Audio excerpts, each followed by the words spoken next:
Ito po si Combi Chacal Handy. Good for newborn until 3 years old. So, depende pa rin po sa laki timbang ni baby kung kakayanin po ng 4 to 5 years old.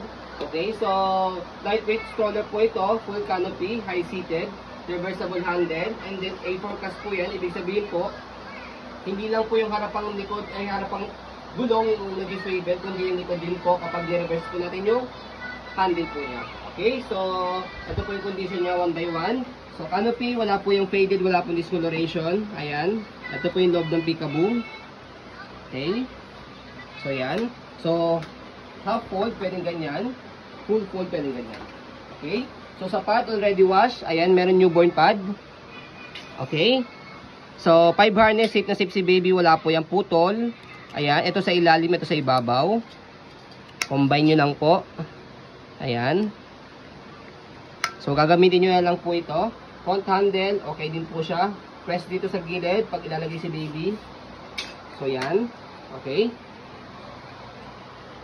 Ayan. Okay. So, regarding naman po sa ayan, leg rest niya, ito malambot. Okay. Kapag nakahiga sa likod, ayan, good for newborn. Okay. Sa footrest, ayan, okay po siya. Wala pong hard scratch po yan. Pwede po sa maselan. Sa likod, sa gulong sa harapan, easy to maneuver, nag-swivel. So, pag i-headin nyo si baby, baba nyo lang po ito para one way lang po siya. Hindi po siya mag-rotate. Ayan. Okay. Angat nyo lang po para mag-swivel ulit. Body frame sa right side. Yan yung details po. Okay, makinis na makinis po. Pwede po sa maselan. Okay, so sa likod, gulong, okay po siya. Hindi po siya pudpod. Stopper, baba lang natin. Ayan, naka-stick na po siya. Angat lang po para mag-go. Okay, so sa basket, okay po siya. Wala po siyang till. Marami kayong pwede mailagay. So dito po siya ina-adjust sa likod. Ayan, hatakin nyo lang po ito kapag semi-recline or nakahiga. Ito.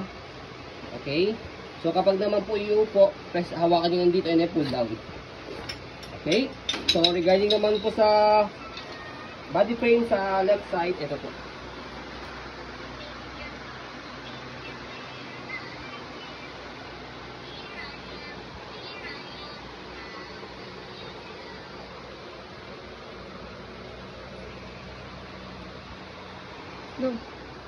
Okay, ito naman po sa handle po, wala po yung issue.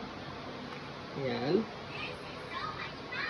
Okay, so sa pag-reverse sa kanya, so ito, pakita po natin yung harapan po nag-swivel, yung likod hindi, pero pag ni-reverse po natin siya, yan, yung harapan, gulong, mag-stop po siya, yung likod naman po yung mag-swivel. Okay, kaya mas madali po siya i-maneuver. Okay, so ganyan po ang design po niya kapag naka-reverse. Okay, so pagka naman po pinold po siya, so make it sure lang po na fold nyo po yung canopy, nakaupo po itong pad, and then reverse nyo po yung handle. So yan, and after that po, yung gulong dapat sa harapan, mag-rotate po dapat siya, yung likod, nag-stack up po siya, para madali po siyang i-fold. Okay, so one hand fold, one hand open lang po ito, kaya madali lang po siya less hassle, kahit hawak nyo po si baby, ma-fold nyo po ito, ma-open po ito. So slide press, kasi hindi nyo po i-press po ito dahil nakalak po siya. Slide press, angat lang po yung nasa likod, and then pull down. Okay? Sa kabila, ganun din po sa pag-open, slide press, angat lang po dito sa likod, and then buka lang po siya ng konti. Yan, angat lang po siya. So yun, yun lang po siya kadali, less hassle po para sa mga mother po na kahit hawak si baby or mag-isa po kayo mag-SM or gagala po, kaya-kaya niyo po siyang dalhin pati si baby. So yun po, as you can see, very details po kami mag-video. Kasi ang siya policy po namin, no refund, no exchange, what you see is what you get po. So yun po, maraming salamat. Have a nice day and God bless po.